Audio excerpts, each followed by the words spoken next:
back, ladies and gentlemen, to another episode of Delco After Dark.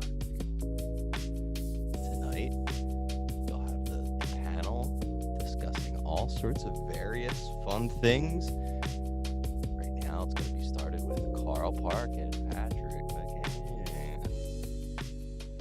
Look at that. Look at that. Here we are. Here we are again. Feels like we never left. Delco, Delco, Delco, Delco After Dark. Delco, Delco, Delco, Delco After Dark. How are you doing, sir? I'm doing all right.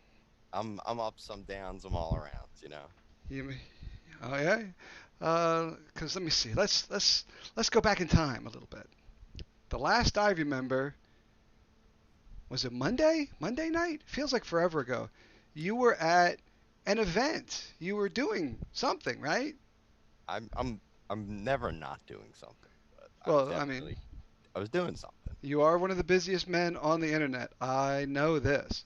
Is that right? Are you logging? Are you clocking my hours? Yes, you're about to go into overtime. You know, me and HR have been talking about it, and you need to Did I get holiday pay? get double time. You get double time at anything over 40 hours in a week, which you've absolutely done. Honestly, if Delco quarantine site were a job, there are weeks you would have absolutely gotten overtime. I would not be like, yeah, the higher ups would not like that. That would no one wants to pay overtime. It'd be like we see Mark Colvin with 20 hours and Lisa with like 18. Why does Patty have 97 hours this week? Like, did he leave his stream on? Did he just walk away? Did Like, he- no, no, he played like 4 Dead songs, but it took like 3 hours to play it. He did a samba in the middle of it. That's awesome. Oh, that's right. We can look at the people right on the screen now. Yay. Technology. Oh, so how was the party, dude? Party We, was good, man. So it was me, John Taylor, Tom Curtis, Mr. Jim Trouser, Jim Cunningham. We had a double gym experience, and yeah, we were just hanging out. We were cooking some food, and Jim Cunningham was entertaining us, ever entertaining us. It was the first time I've ever met Jim in person, so it was a heck of a time. And he oh, also got me pretty drunk. oh, really? Yeah, I think he got us all pretty drunk. It was kind of it's an inevitability with sometimes the high powered stuff he brings over. Well, he does like is it whiskey? I can't remember exactly what he drinks, but it's Bourbon. oh Jesus Christ. I That sh- believe bourbon. that shit'll fuck you up. It's good Oh. there, man. But yeah, we had a fun time, and then when you and I talked, and we decided that it would be fun to do a little field report.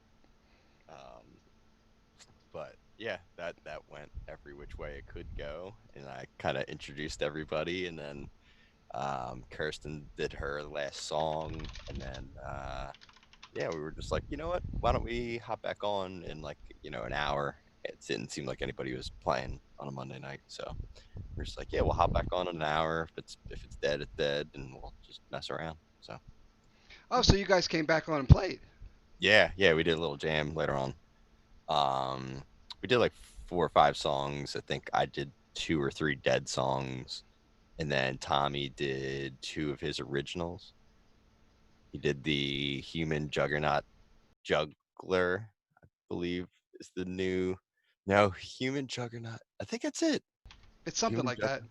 Human Juggernaut Juggler. I think that's the name of it. And he doesn't even get it right. And I think on the video he doesn't get it right. He goes, "That's my new song, Human Jug." And everybody just laughed at him. But it was killer time jamming with those guys. First time I ever really hung out with them, and to get the jam in the same night was pretty sweet. So, Well, you guys look like you're having a fun time. fun times were had. Fun time. You had your little camera. You were walking around, and we could see. I guess it kind of like faded out at one point, or the signal or whatever, because it got real choppy for a second. But all in all, oh no, it looked like you was. I guess what I'm trying to say is I was jealous. Okay. I've been jealous every time. I don't go to one. Yeah, anytime there's like 314 played today, and shout out to those guys. They threw a great set. I think they were on like an hour before you, Carl. Didn't you play today? Negative, not today. I think I'm playing in a Oh, I'm forced sorry. That was before Josh did his Ween Wednesdays. Sorry. Ween Wednesday. I love that. Yeah, and he also threw down another incredible Ween set. I think he did Stallion, which again, I'm not a Ween fan, but Stallion, uh, I think it's Stallion one, like chapter one of five, probably. When you say five, you mean songs or albums? Yeah, yeah, five songs. Ooh. There's a lot of cussing in it. It's pretty hilarious as far as Ween songs go. But no, I was gonna say 314, who are like a local Delco band with Andy and Josh and Joe Ackrey and Apple. I can't even remember Apple. I think it's Steve. Apple's first name is Steve, but I'm probably wrong. But those guys threw down an awesome set, just like a little half hour thing. And yeah, I think they have like a cool little rehearsal spot that they do their stuff out of. But yeah, cool things are happening with cool people. But when I saw that, I was like, I want to be there. I think I texted them afterwards. I was like, if you ever need like a camera guy or like, you know, Oh uh, yeah, like a full field piece from there would be awesome. We'll just Mike and I'll just sit back and let you rock it. That was awesome. oh, dude, just in general, like if they're gonna have it streamed or something like that, like I just want to be involved. I just want to be, doing stuff. Like, That'd be fun. yeah, absolutely. Ah, so it feels like we're light tonight. There's something missing. I can't quite put my finger on it. It's something. Hmm. I know what it is. It's What Mike. is it, Carl? It's Oh, it's Mike. Mike. Oh, it's Mike. Wait, Yeah. there's no mic here. I have a mic. I thought you had a Oh, mic. what? I do have a mic. That was that wordplay. I like it. We're still doing phrasing, right? If we're not listen, if we're not doing phrasing, you better tell me what we are doing. But I believe he's joining us a little bit later in the show, and I've heard rumor. Haha, I posted. That was me, motherfuckers. That was that there's a special mic segment coming up. Feature? A feature? You know what? Dare I say, feature. It's feature-esque. It is. And I purposely have not watched more than the tiniest bit of it because the little tiny bit I saw was Oh, so awesome. to say you're in for a treat is, yeah, Oh, to put it lightly. yeah, yeah. It's got legitimate production value to it. It is. Like I said, I thought you did it. It Nope. was it was I was like, oh man, so Mike must have just like sent him all this stuff and then like they like coordinated this without me or something like that. Like, No, Mike went to fucking town on this thing. This thing I can't I don't want to oversell it, don't. but it was it sucked. It sucked. It sucks. It sucked. All right, let's do a quick top five. Okay. That would be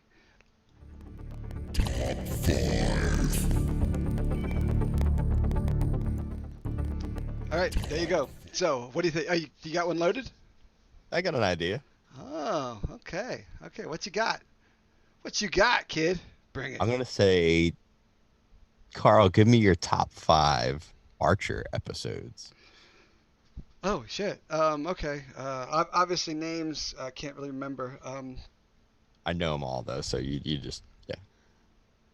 See, I don't know if you're joking or not, cause No, I do. I know them all except for maybe not as familiar with the last season, like the latest season. But other than that, I am hyper aware of Archer. okay. Let me see. The one where they go to C Lab because they originally Adam Reed or whatever originally did C Lab 2021, which is a spectacular series. Did he really? That's awesome. Oh yeah, C Lab 2020. I did not Under know that. the sea. Oh yeah. Yeah, some of that shit in there is fucking hysterical. Uh, so when they go down to visit C Lab, It is. It's like this awesome crossover. And if I'm going to do another crossover, it's got to be with H. John Benjamin with Bob's Burgers. Uh, Yes, that was the season starter, right? Didn't that I think so. begin the? Yeah, it was like kind of like a cold open of sorts. Is You're like like, why is he? Is he? Holy shit! This is happening. That was amazing. What else? David Cross, who's my favorite comedian, and he's the philosopher that when he ends up on the island and he's trying to teach the guys. Um, those are the heart of archness episodes. Jesus Christ, dude, that's amazing. He's trying to teach them lacrosse, which is just dumb on so many It's levels. Algonquin for Bloodsport, I believe. Is But he's it's Algonquin for nothing? Is what he keeps yelling back to. and he's talking about he needs to, he wants to he's his PhD in philosophy. No, So anthropology. was it anthropology? And then what do you do Yeah. with it? Well, you teach people anthropology. The He's only like, what are you gonna get? Yeah, it's like teach other people. Oh man. Or no, uh, at first he keeps saying something about like, you know, no one cares about studying spiders or something. Like he even confuses anthropology with something else for sure. with entomology. Oh, that's hysterical. Anything with Barry. Oh, is awesome, but especially the ones Barry. with is it Svetlana? Is that his girlfriend? I can't remember. And she Lana. falls off. No, not Lana, but the Russian girl. Oh. Um shit, I'll remember it in a second. But Yeah. she's awesome. hmm Yeah, she falls off. And anything with Bouge muy. oh God, what is it? What is it? Who's his who's his butler that he treats like shit? There's Oh, Woodhouse? yeah, there's one where he comes back with a tattoo of Woodhouse's brother on like Samus or whatever, or and meanwhile Woodhouse is just being I can't remember. He's making him eat cobwebs or some shit. Yes. Oh God. A whole bowl of cobwebs. Okay, you're gonna have to eat a whole bunch. Oh, and what's her name's? Oh, when she's a country star. When she's a country star, I love, and it's like Smokey and the Bandit, all the shit with Pam. That's Yes. awesome. And she's just like eating coke constantly. Is that where she's? I can't remember. She does it all the time. I was gonna say Pam is not the country star, but um, oh god, they keep changing her name. She has a different name every time, like every couple of seasons. Uh, it's not Pam. Pam is the one who was eating all the coke, Oh but God, she got she's super skinny. incredible. She's incredible, I think and the whole that's. Go ahead. yeah, no, that was great. And also, I think Christian Slater is part of that season. He's like Slater, I think his name is. All right, I got one last one. It's when they go full. Um, oh shit, what is that? What is that movie called? And when they go full Impossible Journey, when they get shrunk down into into the and they get injected into the guy, and then they Yep, blow up at the end. yep, yep. Holy shit! So that's five. That's at least five.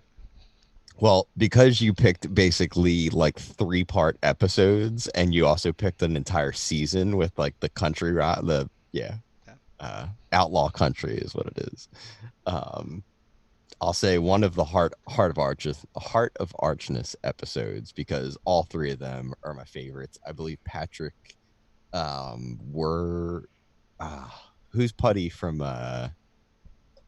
Seinfeld? Patrick Patrick Warburton. Warburton. He's also the Tick, and he's in Ted, and he's in Yep. everything. He's like the guy who Mallory sends to bring Archer back, and he's like, I can't let you do that there, pal. And he just like Archer finds ways to manipulate him and eventually crash the plane and all sorts of fun stuff. So I'm definitely putting that one in there. Um, Oh my God, he's his dad or something, right? Or he like acts like he's his dad, and he's just like, I'm "Meh." not your dad. I'm just trying to sleep with your mom. Is all I'm trying to do. Who's his mom's? We can go on for Archer It's forever. Jessica Walter. Yeah. She's incredible. She's also Yep. Arrested Lucille Development. Blue. Yep. There's a lot of crossover between those two shows. Oh, all One of right. my all-time favorite shows too. I got a, top five for you. Oh, Entirely. so Go, Heart of Archness is one of them. I'm gonna say the one where Mallory kills the Italian uh, ambassador. I want to say it is, and the whole episode is about like the whole crew gets called over to like dispose of the body, and like, of course, like the detective gets called to like the house, and they got to like try and clean it up beforehand and all this kind of stuff. But one of my favorite episodes, and like totally, like everybody gets to play like an alternate role of some sort. It's like Hmm. Archer still plays Archer, but like everybody else, like I think Lana plays like the butler, like the yeah, butler of sorts or whatever, and he keeps calling her Calpurnia, and it's just he's like, Calpurnia, would you please get back here? um so that's absolutely one of them. The Rampage episode, if I don't know if you remember the Rampage No, episode, but I probably you're going to start saying it, and then I'll remember it. he's got like cancer at one point. Oh, that's right. He thinks he's going to die. So he's just like in like bucket mode, and he's just like going on a rampage, and he keeps saying rampage. You know how Archer just abuses like Danger zone. every yeah, exactly. I'll say the one that they're in space, and it's like a two-part episode where Barry and Archer were like almost gonna fight, and they like bust out like an alien reference, and like Barry's in like the like yellow machine thing, and he's like, come on, I got the machines from Alien, don't you want to fight, Archer? And he's like, I'm sorry, Barry, I gotta go, I can't fight. He's like so disappointed. Yeah, he wants to just fight. And then the Krieger episode where he finds out that he's like a clone. Oh my God! And you don't realize that maybe we're watching an entirely different Krieger. Yep, yep. And yeah, like the meta-ness of that whole thing is just incredible. And Krieger doesn't get enough airtime. He doesn't get enough. Oh, he's the best thing on the show. Yeah, he's It's well, too good. it's real. Pam's really good. It's really tough to figure out the best character on that show, but Krieger is definitely top We two. haven't even mentioned Cyril at all, and he is so good. Is it Chris Purnell, Chris Parnell? yeah, Yeah, covering fire. one of the greatest voice actors of all time, I think. Like, He's almost, I mean, not entirely, but there's a lot of Cyril in. I know you haven't seen a lot of Rick and Morty, but he plays the father in Rick and Morty, and yep. he's pretty much useless. So he's doing a lot of Cyril for that, Like, Typecasting? Don't know. okay, buddy, but he's great at being like a dad type. Like Totally. he's not a dad in Archer. Like he's just, oh man, he's so So my five for you is Left Turn, nothing to do with entertainment or movies or TV shows or any of that shit. Has to do with food, which we may come back to this again later tonight. Hint, hint. So, what are your top five favorite places to go to eat in Delaware County? good. Can be for anything. I'm obviously, and you guys can chime in on the chat, but obviously we're known for our cheesesteaks and our hoagies and other shit because we're a bunch of fat fucks here in Philadelphia. But aside from that, it can be anything. It can be Mexican or Italian or anything. So, That was a lot of prerequisite there. That was a lot of like preamble. yeah. You didn't have to go there. I would just, I was gonna start by saying, I don't know if it's still around because I haven't really ate there in a couple of years, but I absolutely love the place. But is Tom's Dim Sum still around? Not only is Tom's Dim Sum around, It's got a second spot now. there's Tom's Dim Sum, and then one store over is Tom's Dim Sum Mania. There was a fight.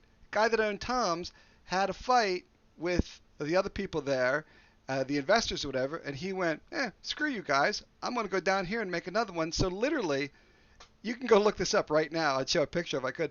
There's Tom's, one store in between, and Tom's Dim Sum Mania, and they are one store apart from each other in media. It's hysterical. It's a tale of two Toms. It's well done. Well done. I appreciate that. So Tom's Dim Sum, OG. Um, I really enjoy. Well, first of all, I grew up eating Coco's pizza my entire life, so I can't not give a Okay. shout out to Coco's. My Oak daughter worked there. Avenue, the one in C. Kane, which is like a whole compound right next to JT Brewski's, all that kind of stuff. So that's two.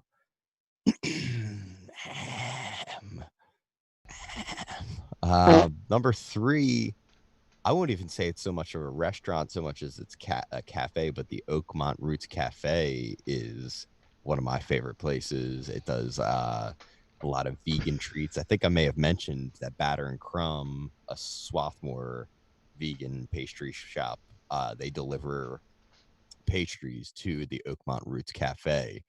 But dude, they got La Colombe coffee there. They got like all sorts of delicious stuff. And Mark Singer, who's one of the Delco open mic performers, who I Yeah. think he's either just or he's playing this weekend at 118 or he just played or probably both because they're seemingly gonna have him back, all that kind of stuff. But Mark Singer, I think he's either one of the managers or part owner, and Oakmont is cool as shit. Oh, that's So pretty cool. Boy, everybody's starting to get out. this what? Oh, I said everybody's starting to get out playing. It's starting to happen. Oh yeah, yeah, I yeah. hear I thought you I hear meant. about it I more was like, every I day. haven't been to that coffee shop since March. Since Oh no, no, I just mean every day I'm here. Well, I mean you and I were over and watching Tom Curtis at the Pig, and then he played the next night at the Pig. He's being kind of a pig about it. I'm just saying. Um, no, he's not. I'm just kidding. But he's playing out, and I think Mark's playing out later in July. And oh, anyway, I'm sorry. Go ahead. yeah, could I talk for a minute? Yeah, Can I once speak? more, just jealous, Can just I jealous. speak? Everybody's getting out. Can It's so bad because I'm ragging on you, and then I'm like, I still haven't thought of my last two. I'm surprised that you haven't realized that I'm doing this to give you the time to figure out the next thing. But man, it's so much more fun to like rag on you and like to like just rip you apart for all your idiots. All right, let's do locationally. Oh, you know what? I really dig. This is bad because it's not even like a dining type thing, but America's Pie in Tinicum is a good sandwich shop that I absolutely love. I work in Tinicum, so I'm always patroning those guys, and they've got like all sorts of like sandwiches, that are like signature sandwiches named after like, all sorts of sports. Like, there's like a Pelly Lindbergh and like a, Allen Iverson. Like, it's just like so cool, but like, dude, their food is so good. And I think they have one in Westchester as well, right on like Gay Street, right? Just get into town. Um, and then finally, someone let me out of my cage. Um, it's probably something. This is bad because like I'm trying to go locationally. I'm trying to like spread one around. I'm like, we got Southeast Delco, we got here, we got there. I'm like, what did I not get in like Springfield or uh this is how much I go out and dine. well, there's. Hmm. I You mean, know what? I'll say Brick and Brew. Brick and Brew is a good okay. time. Which one? Well, the one I definitely have been to the most is the one in Havertown, but I think I've been to the one in Media as well. And I think they may be moving the one in Havertown to a bigger spot soon, which can only help them Yeah, because it wasn't huge.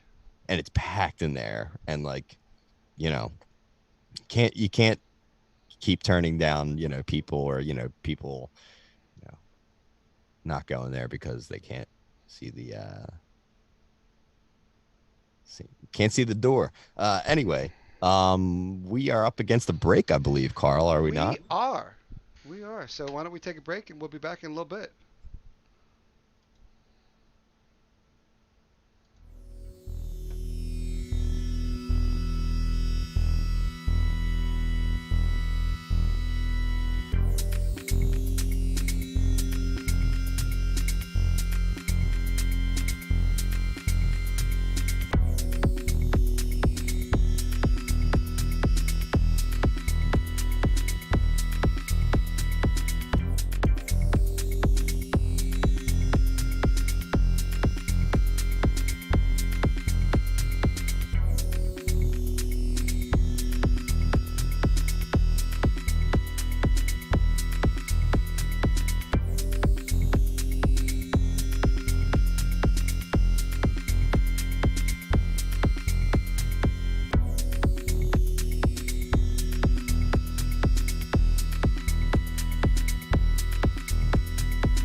look who stopped by. We Hello. we have a third. We are a trifecta now. We are a trio. A trio. That's right. I don't even think that's very triangular, but I think it's awesome. I, I think Carl it was is asking for octagons or something on the page earlier. But a dodecahoodle. oh, by the way, Octagon. if you're looking for a dodecahedron, you should look at track 6 of the Muskrat Flats album, which is named Dodecahedron. That's pretty awesome. She's so Becky, I'm gonna Yes, die. sir. Nonagon Infinity by King Gizzard. Yeah, dodecahedron. What a bold choice to stay with that for the title of the song. But you know what? It's like it the only instrumental on the album, and it's like got kind of this like soul and hip hop ish vibe to it, and then it goes into a jam, and it sounds like Mega Man for a little bit, which is awesome too. Oh, that That's sounds lit. kind of You cool. Like gotta. 16-bit or 8-bit. That's cool. Well, it definitely goes from being in like I feel like a 90 to 95 maybe BPM, and then we just like double time it sort of thing. So like, actually, you know what? We don't double time it. I automated the tempo on the track when we were producing it, which is something that you basically, it's like a dynamic click of sorts. So it starts out the song maybe in like 95, and then that one has kind of a big, crescendo and a drop off that we could like quickly speed up the BPM, and then it just goes into like dance party madness, which is awesome. But speaking of dance party awesomeness and all that stuff, did you guys happen to check out the Disco Biscuits video from last night? They played at Citizens Bank Park, the place where the Oh Philadelphia my. Phillies play. What? What Yeah. happened? What? Yeah, Oh, where? There it goes. The Veteran Stadium. that was my first show. My first So show. were they doing anything special there? They were. Ooh, that's not good. Hang on. Oh, there we go. Yeah, they were. I actually thought that they were going to have a lot more pageantry. Ah, damn it. Damn it. We got to have a graphic for me saying pageantry. They didn't have as much production. And Carl, I was actually going to ask you about whether or not your local What? union was like you guys aren't working, so was there a chance that they didn't do lights because they didn't have like a crew to do so? Well, I know that I'm pretty sure that my guys do the not like I own them or nothing. Like the people that I work with do the Citizens Bank and everything. So anything that happened there, I'm sure that they were part of in some way. But I didn't see any calls for it on the call stored. But honestly, yes, there had to be some part of it. But they should have done the lights there. I don't know.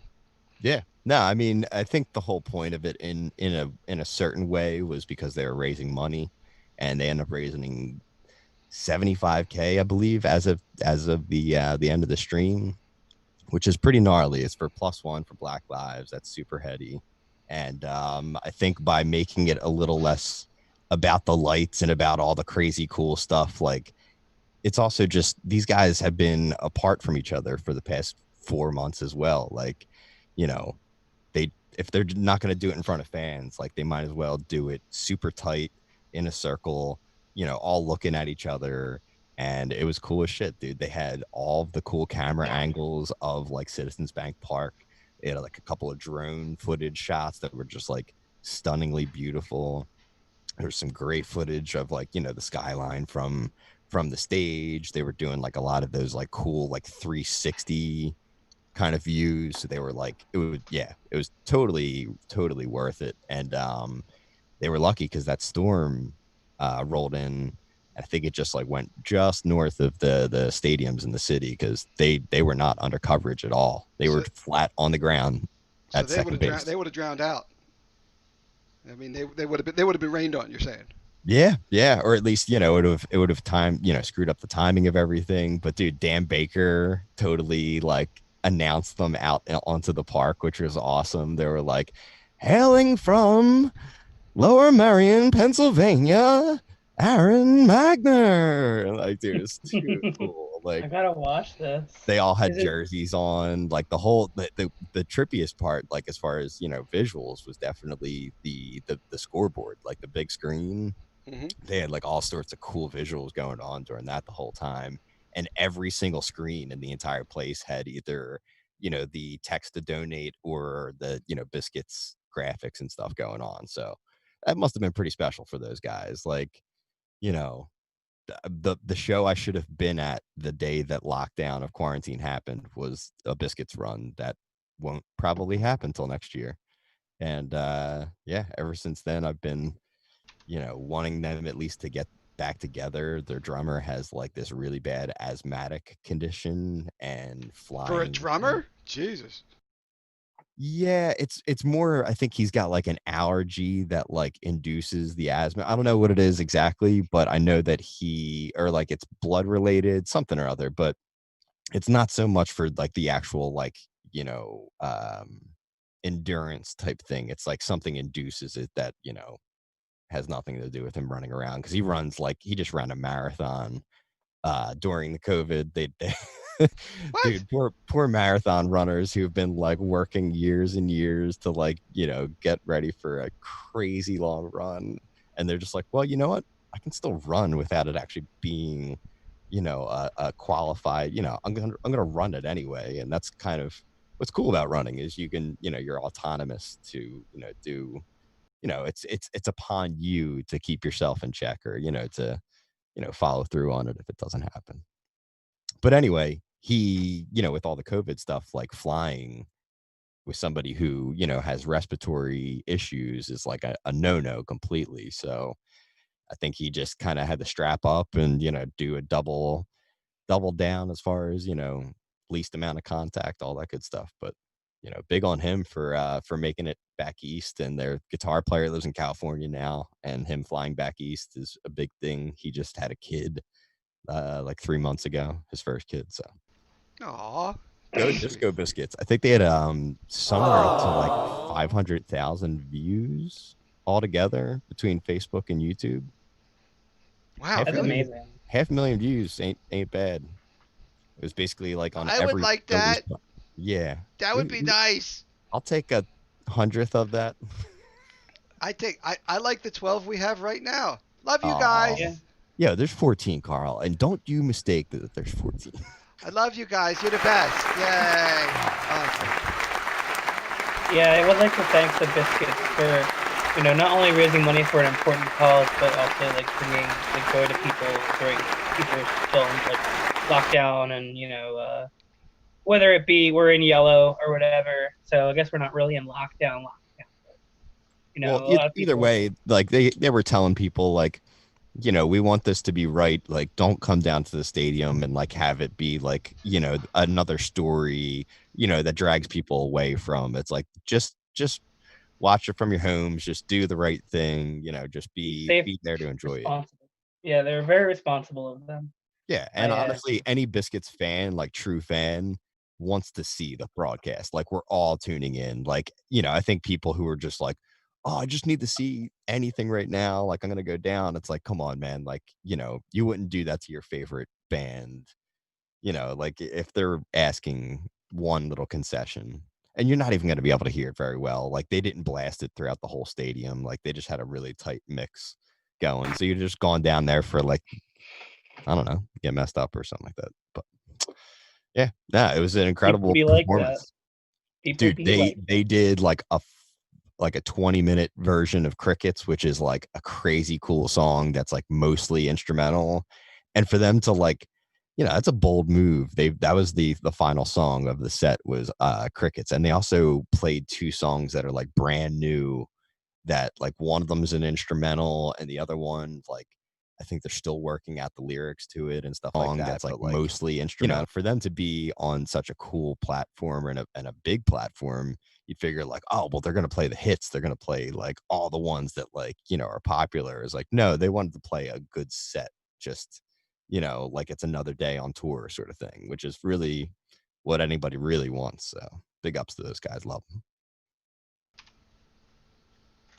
So a good time Very was nice. had by Patty and all. And the It's open. disco biscuit.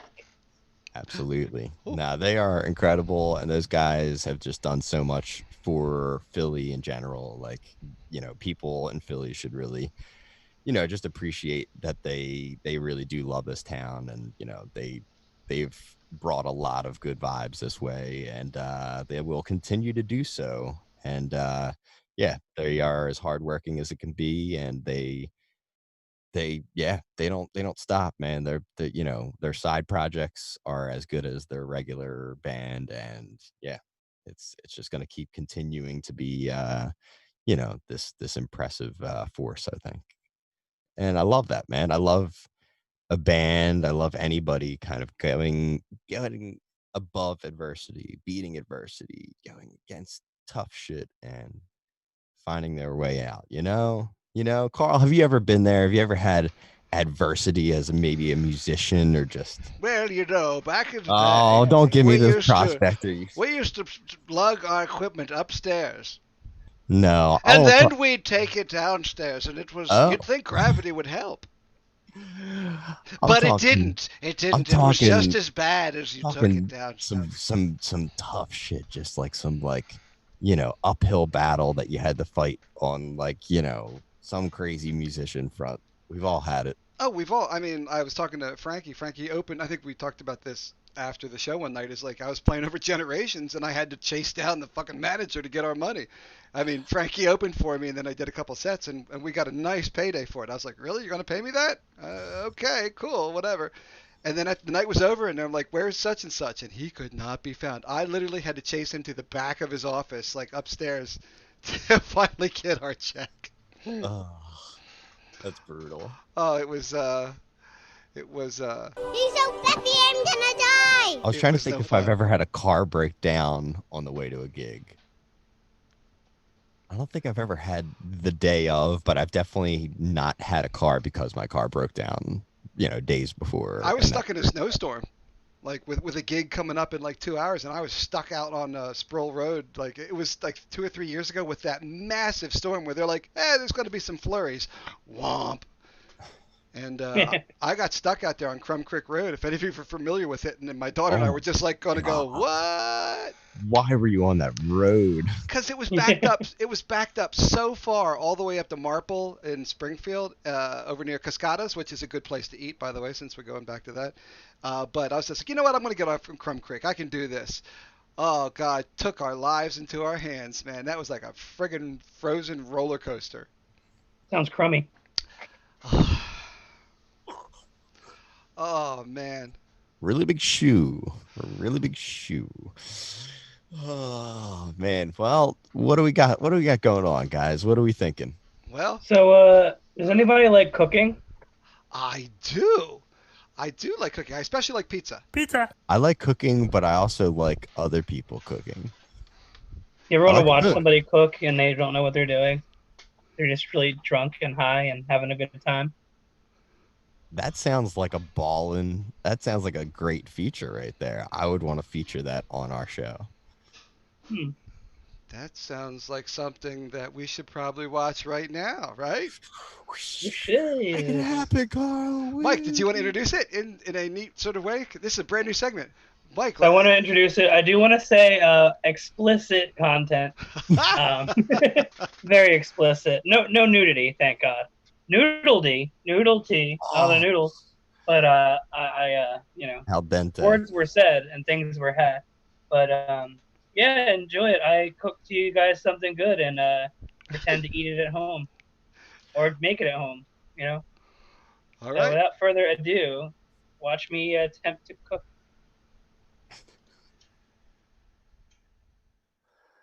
It's amazing.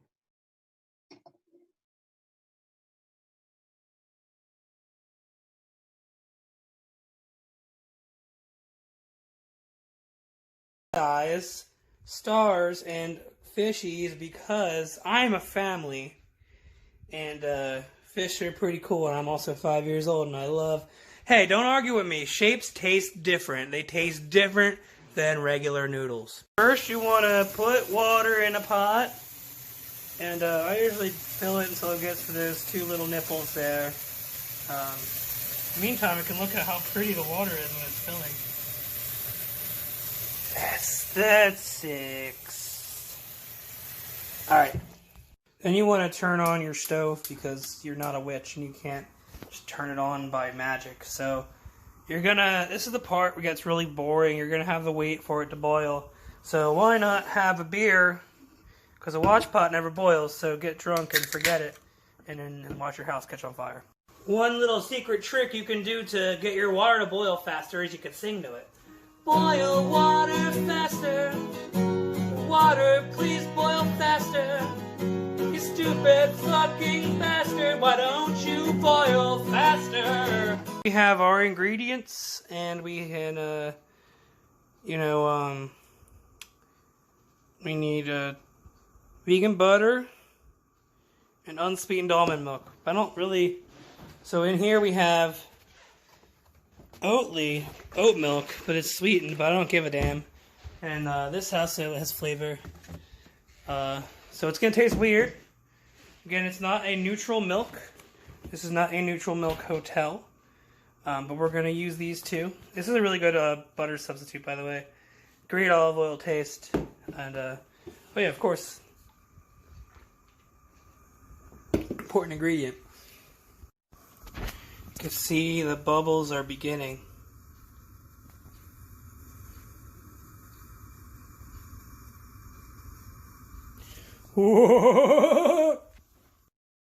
It's better to listen to music while you're cooking.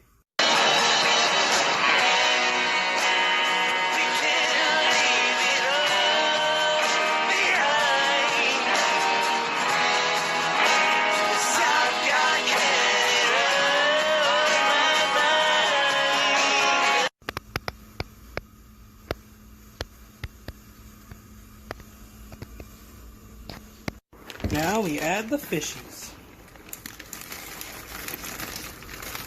You're swimming with the fishies. Voila. Turn it down a little bit because we don't want to burn the fishies. Stir it up. Little fishies, stir it up.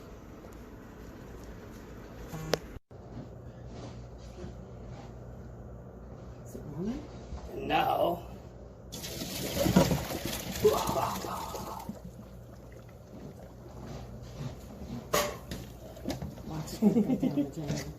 Fishies go down the drain. Should I rinse these? I always do, but you don't have to, I think, when you're making mac and cheese. Yeah. And then we put the fishies back in the pot.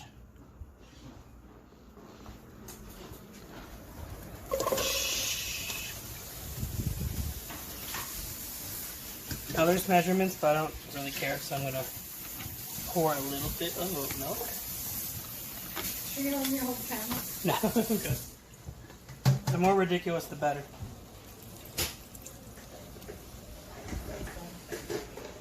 Cheese dust is in, we mix it all up. Oh yeah.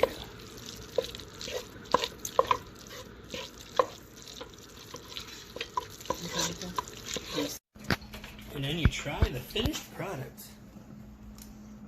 Those pepper sauce. I should put some ghost pepper sauce on it. Whoa. But y'all have a good night. Thank you for watching.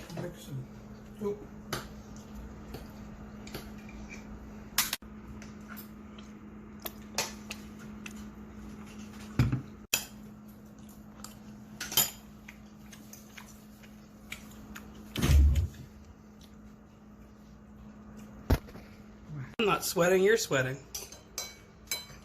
Midday of mac and cheese, 'cause I got the munchies. Ate so much today, it didn't work out no way. 3 a.m. stirring noodles, 3 a.m. I'm eating noodles. It has struck the witching hour of the spirits, like it without wheat flour. Wheat flour.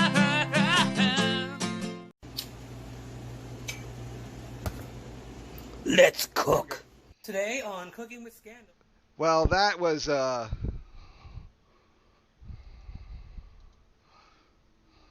Yes, it was. That was awesome.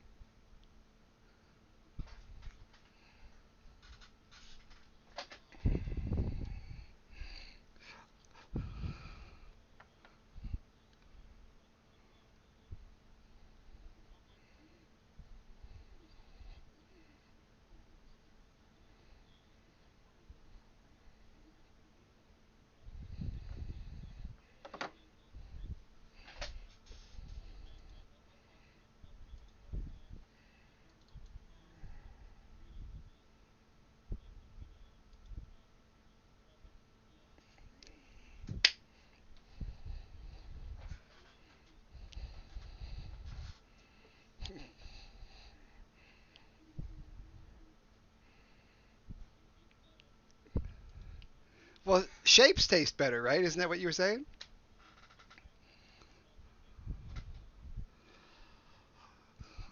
Oh, we we don't have anybody going on after this, right? So we've got a soft exit because I know I want to do another break and then we come do back and do a wrap up because I still want a song. Even I mean, Mike's working double time. Let's do a break. This special song for break is Mark Colvin, and some dates of his that he's coming up will be advertised. Check him out. Uh, there we go. Let's You're try reading that a again. no sound patty. There you go. That was me. I was doing my. Man, we had some good dialogue. That was some good Oh. patter, some good banter there. You know Yeah, I'll what? let you guys It's so know. good, so good though that I can't really remember any of it, but I'm Me sure it neither. was. I know, right? I think it was I about said shapes taste better because they thick, Stan. That's all I sticking remember pasta saying. to the wall. See, but when stuff like that happens, we read the comments and we fix it. Yep. Just, I have it just open saying right that. here, fam. But just to recap, there was definitely talk about al dente-ness possibly, and the gravity of noodles at a 3 p.m. or a 6 p.m. or a 3 a.m. boil. That's exactly what we Water's talked about. different at 9 in the morning, 3 in the morning, Yep. at 9 at night. And if you're boiling it down like your basement versus like upstairs, Well, gravity. I think for your first cooking piece, that was spectacular. Thank you. I can't wait to make more of them. Maybe I'll make one that actually isn't involved cooking, like, rather than something in a box that has instructions on it. I give it 8.5 burritos out of 10. Ooh. It's very high. May the sporks be with you. I'm going to give the burrito ranking system a 10 out of 10 burritos, and I'm also going to give an 8 out of 10. Yeah, I want to make a burrito video. I guess that's the next step. You have to. You have to. Yeah. Absolutely. All right, let's go to break, and we'll be right back.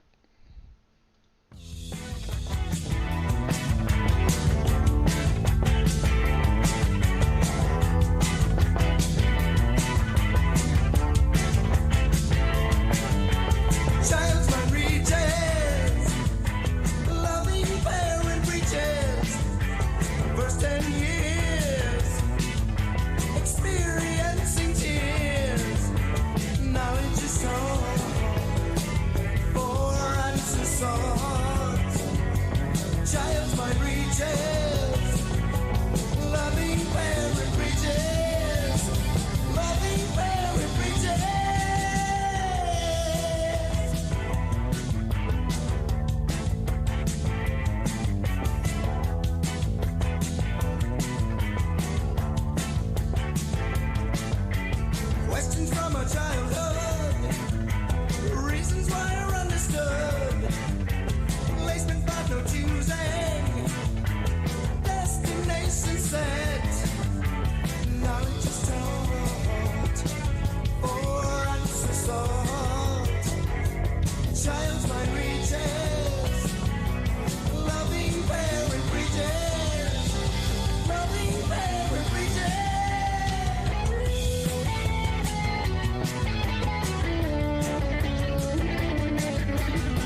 sad.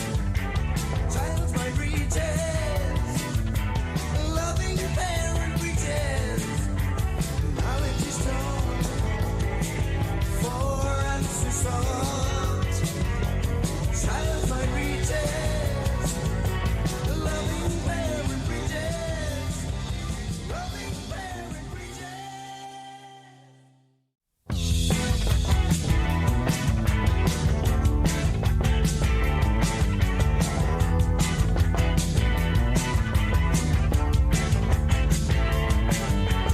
Child's my reaches, loving parent reaches. First 10 years, experiencing tears. Knowledge is sought, for answer sought. Child's my reaches, loving parent reaches. Loving parent reaches.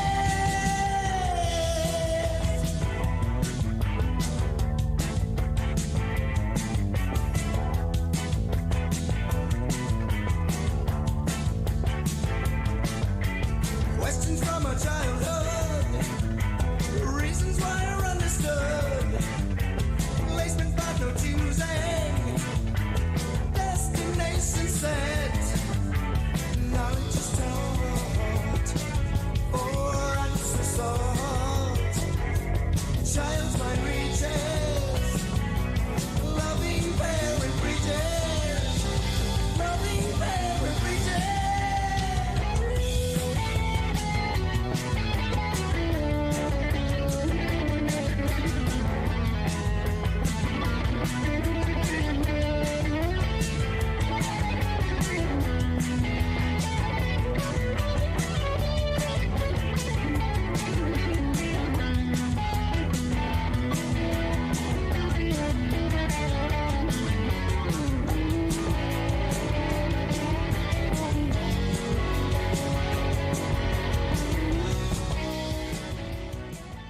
Are we muted?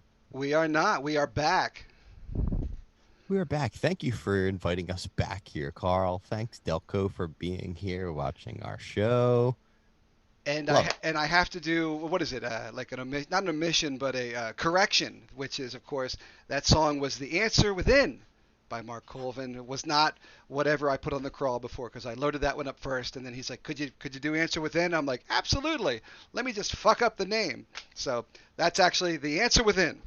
You know, Carl does a lot of work, ladies and gentlemen. He is the hardest working man in production showbiz. He just kills it. Every day he's got crazy stuff. Mike, what was that you're saying? Fucking Oh. I was pretending to be muted. Oh. You piece of shit. Just a bell. Got you. Oh, that's really. That's funny. Funny stuff. Funny stuff. Funny stuff. And then they mute me for the rest of the show. I got a top 5 for you guys. Feel like doing a top 5? Ooh. Hot time. Okay, what you got? I got a top 5 for you. And I'm going to start with Carl. Carl. Ooh. Top 5 music, or like, yeah, I'll say music documentaries, or like live show DVDs, or yeah, you know what I mean, like ones that are official releases. I have to say that because I'm a deadhead, and there's like they just have non. Oh, well, you love to hit me. You love to hit me with ones that I totally blank on. There was the Yes 90125 tour. That was great. There is Roger Waters at the Berlin Wall in '89 with like 1 million people, with Udi Temper and Tim Curry and Bryan Adams and Cyndi Lauper and Van Morrison. I mean, the list of people. The Scorpions opened with whatever this wall opens with. Excuse me for forgetting. But the best performance in that, I'm going to take 5 seconds to talk about that, is Paul Carrack from Squeeze. I think it's Squeeze, who he does the first song on side A. This is L-Lib. Side A, second disc, which is Hey You. I mean, we all know Hey You. but by at that point they had already built the wall. Like over the course of Act One, they had built the wall until it was nothing. You're looking at nothing but a wall. So he sings his song to the wall from behind it. So that side, 1 million people, a wall. This side, Paul Carrick, 3 feet from it, singing to it. I just thought it was spectacular. Mm. Um, uh, I just watched the XTC documentary. That was pretty cool. Yep. Uh, Oddly enough, I'm the big Alan Parsons fan, but there's no real. I mean, I've seen some stuff on YouTube, but no real Alan Parsons documentaries. I would love to. There's some Beatles stuff that's cool, some Janis Joplin stuff that I saw a couple years ago. I think I saw one with Dave Grohl and the formation of the Foo Fighters which was basically just him. I didn't know that. I thought he was just that was him, and then he said, okay, I guess this works. Like I'll put together a band now. Yep. That's pretty cool. Yeah. Yeah, kind of like Jeff Lynne and ELO. It's like like what are the like? There's a top five. Well, who? I mean, I don't know if we can remember it. What are like the top five bands that aren't actually bands that are just like one guy and he put together a band, and that's like Jeff Lynne and actually I'll that's say Tame Impala is definitely on there. I was just listening to them on the way home. I Nice. love Tame Impala. So Lonerism. can ELO be on the list or no? yeah. I guess we'll put Jeff Lynne's ELO on there. Love it. Gotta be love it. You guys might not know him, but Caribou is one of my favorites, and he does all of his own drumming, he does just all sorts of cool self-produced. Caribou's great. Yeah, I love Caribou. Um, who else does this, Mike? Who gathers a band after? Well, isn't Steely Dan like two people who gather a band?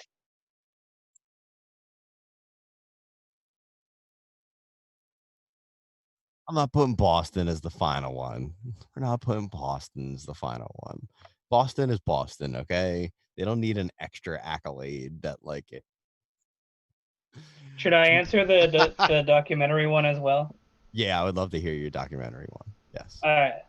So number one documentary was called Dig. Are you guys familiar Burp? with Dig? Burp? Yeah, the burp. It's called a Now, burp thing. Dig by the Brian Jonestown Massacre. Their documentary is insane. Like I was never really a fan of them until I watched the documentary, and it shows like the singer's an egotistical like whack job, but he's really interesting. Just watch the documentary. It's called Dig. I think it's on YouTube. It's definitely worth it. Other than that, like American Hardcore documentary, Bad Brains Band in DC is a good live video to go with that. Then on like the more chill side, it's not like a DVD. Dig. I think it's on. But it's a great live like performance, like that they. It might be on DVD somewhere. But Beach House did a thing called Forever Still, where they basically went and they played like. It's kind of like a live in Pompeii thing. Nice. They kind of went and they played in the middle of nowhere, just kind of really beautiful. And I guess Live in Pompeii would be the last one because that one's incredible with Pink Floyd. They're playing in the ruins. Are we good here? Are we muted here, Carl? No, What's this? we're good. No, they're talking about me. I was muted for a little bit because whatever. But we're good. Yeah, you guys are good. All right, so I'm gonna give you like a top 20 because I watch a lot of DVDs and a lot of documentaries. I'm very, very big into this kind of stuff. Nope. In no any particular order, Ani DeFranco's Render. I used to watch that once every like 4 weeks, just because it was just inspirational, and it gave you just like a cool background of a singer-songwriter who, was actually building a band around her, and it was like an 8 or 9 person band with like brass and all sorts of cool shit, and she was like basically like orchestrating these guys, and somebody who does not read music and telling people who are classically trained do this. It was like very Brian Wilson-esque.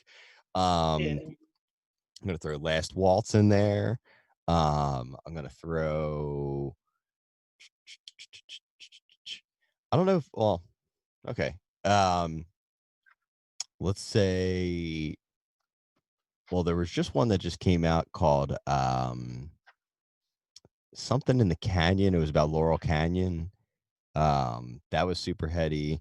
The Sound City documentary, or I keep fucking up the name of that. What is it? Sound Studios, whatever the one that Dave Grohl directed. That he basically told like the whole background behind it. I think it's called Sound City. I think that's it. Like the classic place to go back in the day. Yep. Yeah. It's an incredible documentary. They talk about like the forming. I think I talked about it on here before. As like, it's where part two of Fleetwood Mac got together. Like, there's like a really terrible part of it where like uh Rick Springfield basically like grew up or like was like living there and had like no job and all this kind of stuff, and then did Jesse's Girl, and then was just like, hey, I'm gonna go to another studio, and like also I married your like front desk girl who was like everybody's backup singer, and she's coming with me, so we'll see you. And like in the documentary he's like crying, he's like, it was the worst decision I've ever made, like this is terrible, I feel like I'm like, Why was it the worst decision? because he didn't have another hit. He didn't like, it was just like he could have stuck with the studio that like made him.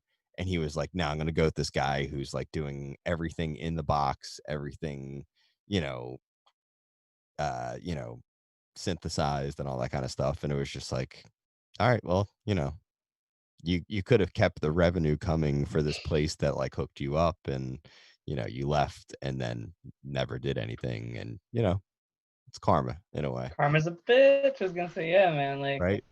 And stick dude, to your roots. the girl who was the that he married, who was the like the front desk girl, was like a singer on like probably like 20 different like gold records that like you would that you swear by. She was just like the backup singer for the studio, and I love hearing that kind of stuff. It's incredible.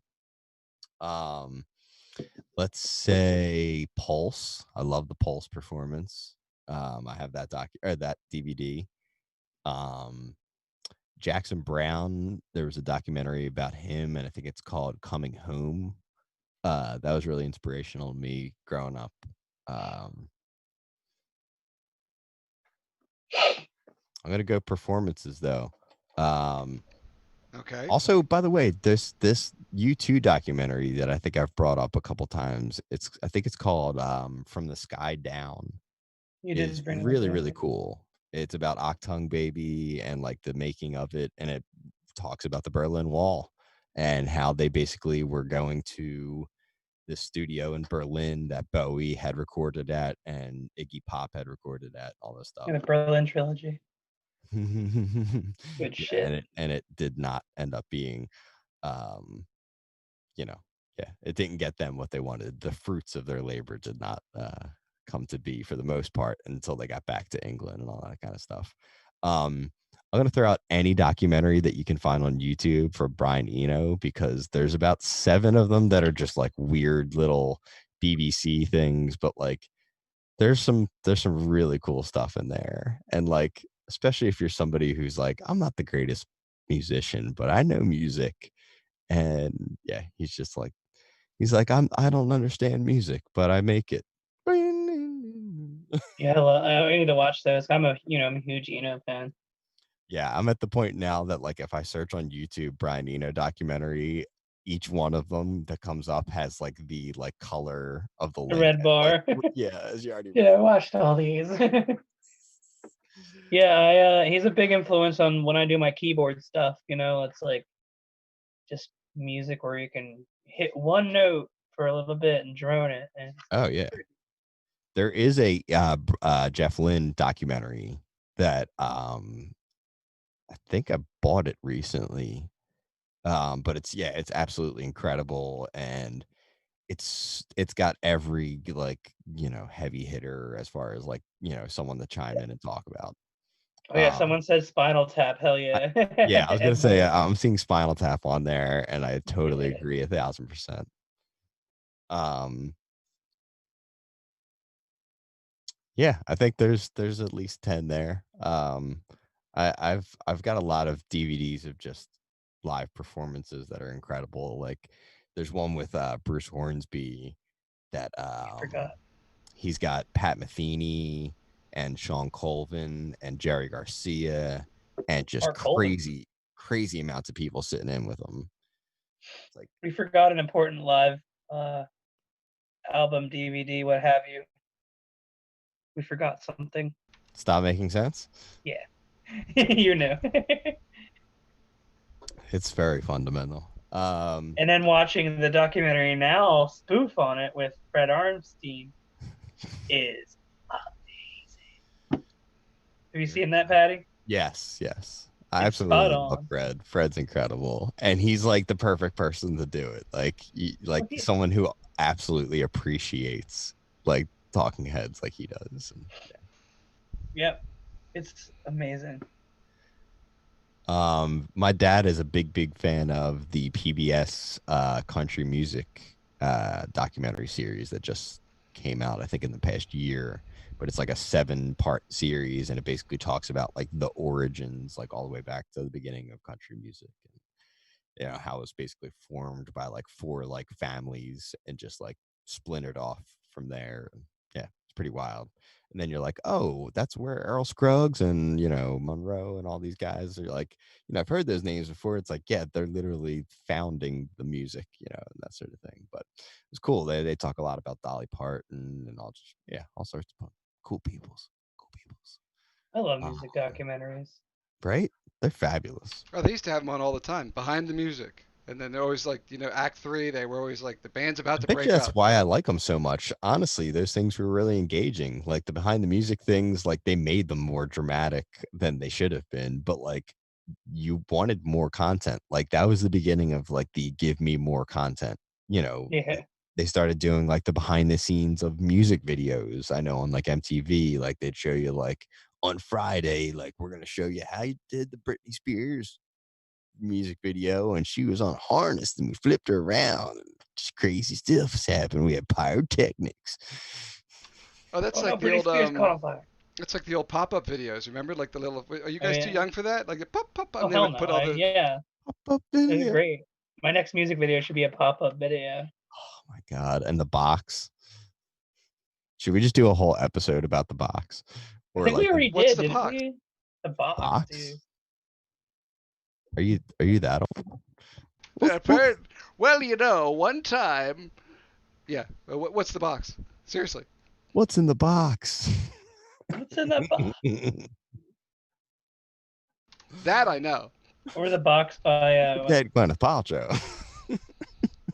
Bitch don't wear no shoes in my house. That's the box, but that's the new song, the box.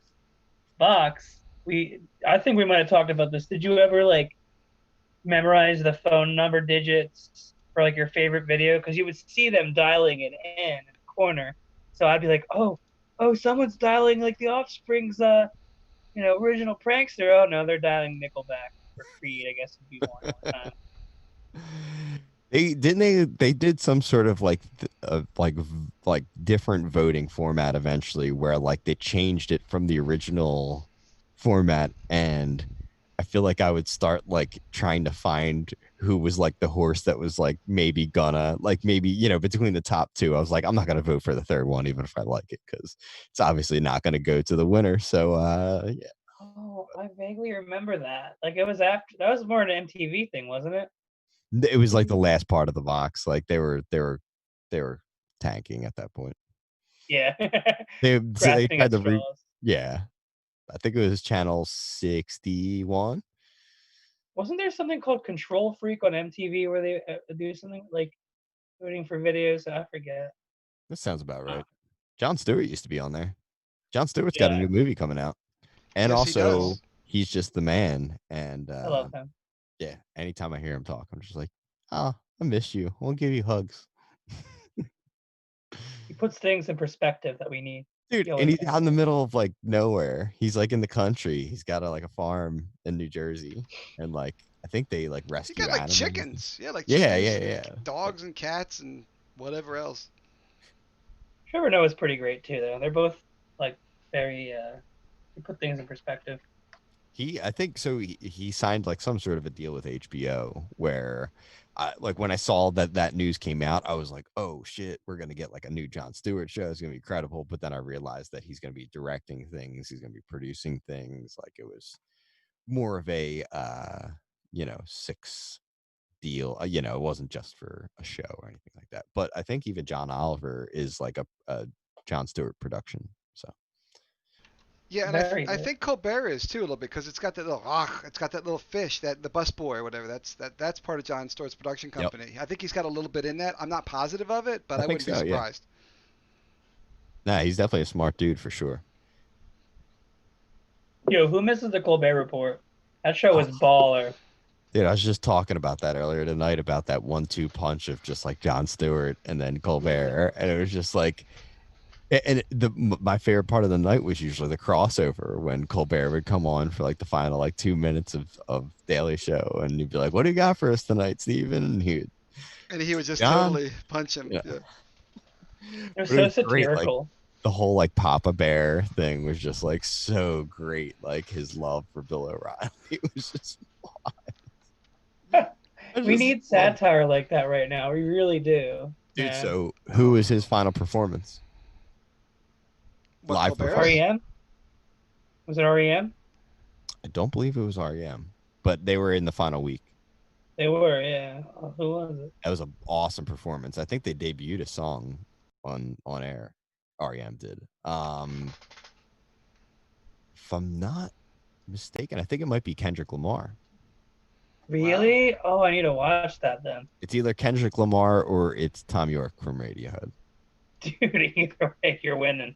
Yeah, Either way, that's that's a the winner. biggest grand slam. Yeah, all They, three of they them are actually pretty collaborated during it? No, oh my god, that my head would blow up. right. It's called the Colbert Sessions. Yo, yo, real talk though, Tom York or like Radiohead in general collabing with Kendrick would be like So do fucking you great. know do you listen to any of his like solo stuff at Tom all? York, not really. I should.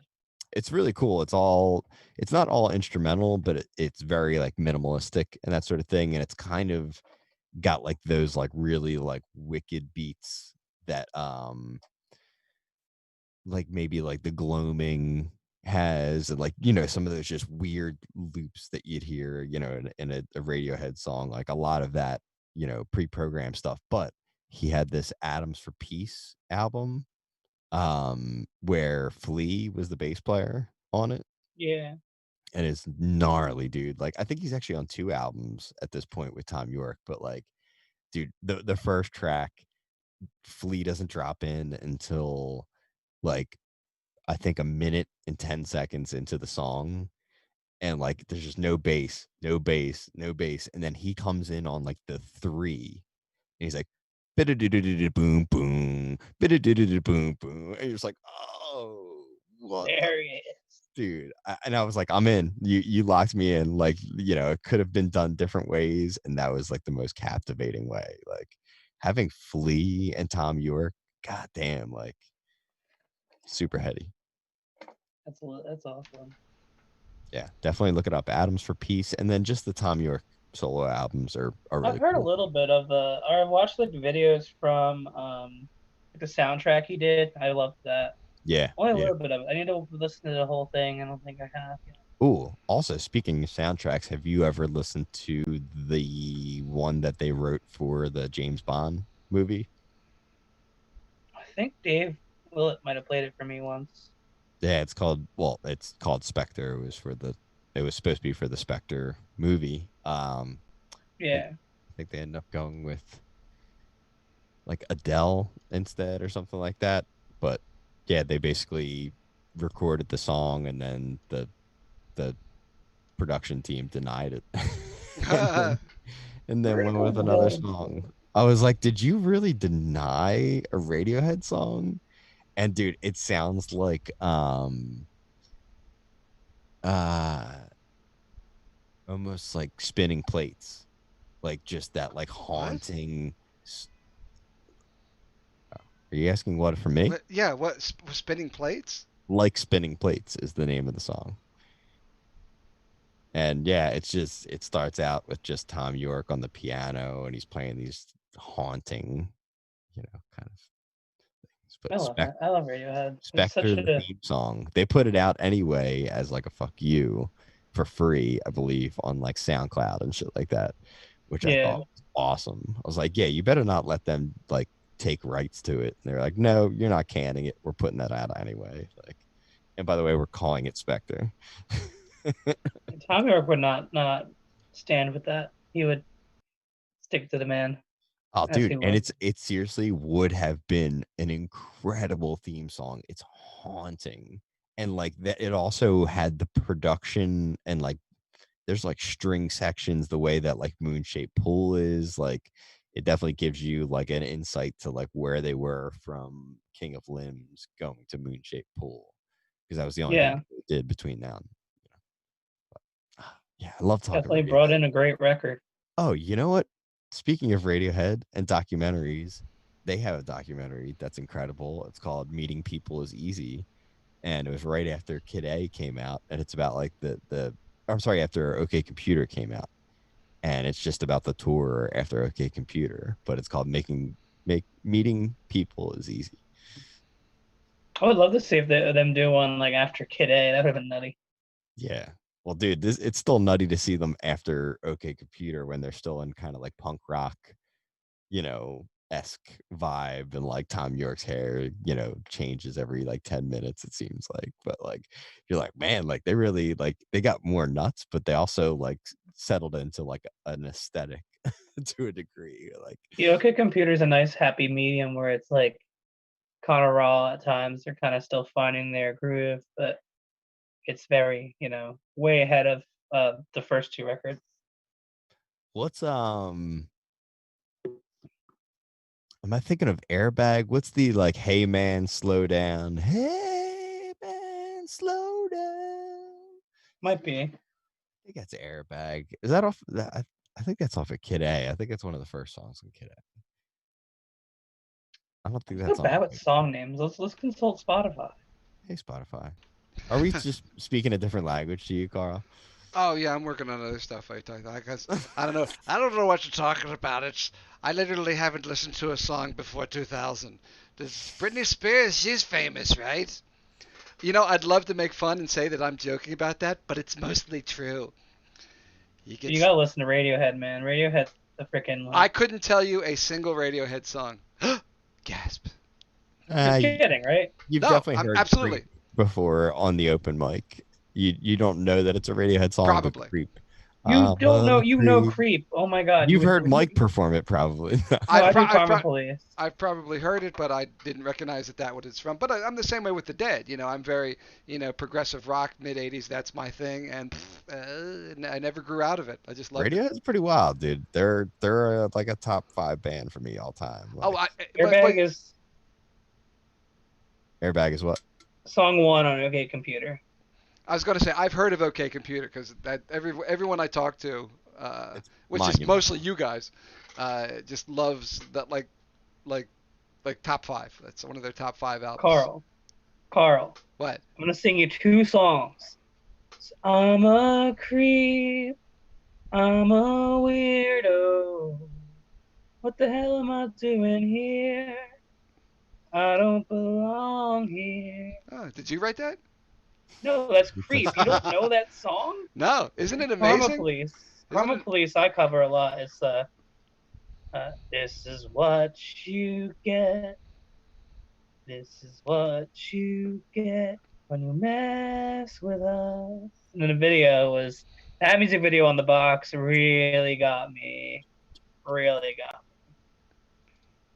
I'm looking for That's it. a dang, Carl. I don't. You got some homework to do. I know, right? Right? Yeah, I might even have a. Yeah, I'm sorry. I don't. Yeah, I don't. Like, how would you rank your top 5 Radiohead albums? My top 5 Radiohead albums. So starting at number, I guess I'll start from the top. I'll start number 1. Wanted to be dramatic and start from 5, but I would lose count. You'll probably screw up too. You'll be like, no, I wanted that to be 1. Yeah, I would, forget it's just easier to start with the first one. The first one for me is Kid A, and then followed by OK Computer, Mm. and then probably In Rainbows, Moon Shaped Pool, and I guess Amnesiac after that. Yeah. Wow. So the Bends are left out, and Hail to the Thief and King of Limbs, right? Not a King of Limbs guy. The Benz is cool, but I prefer their later stuff. There's some And people who like the Bends would be, number one for them. Like people swear by that album. It's just cool that there's, complete different you know, expectations from them and all that kind of stuff, or what you want to get out of them. I'm gonna put In Rainbows up at the top. yeah, I think In that's Rainbows is just goddamn incredible. my And top then, three were like super smushed together, like they're interchangeable almost. yep. So, and then I'll do Kid A, which is basically what you did, and then I'll do OK Computer, but reluctantly putting Moonshaped Pool at third when I really like it's to me it's their maybe their masterpiece, but Yeah, I In Rainbows did so much for me in college, and listen, yeah, listening to it, all that good stuff. um and then the final one has got to be Hail to the Thief. I love Hail to the Thief. yeah, Love that was between that and Amnesiac. Yep. You know, that was Like so we have basically the same almost. Hail to the Thief, like it's just got weird stuff to it. Like it's so weird. Amnesiac is also just super weird. I love Amnesiac for all the same reasons that I love Hail to the Thief. And Hail to the Thief has like, aren't there like 19 tracks on Hail to the Thief? Like it's crazy. Like it's like 2 + 2 = 5. Sit down, stand up. Like you know, craziness. What? Backdrifters, there. Wolf of the Door, uh, Myxomatosis, Gloaming, Backsliders. Oh my goodness, so much. Where I My Am number You one is Begin. Pablo Honey. Anyone can play guitar. Pablo Honey's got some good songs. I like that one. And you.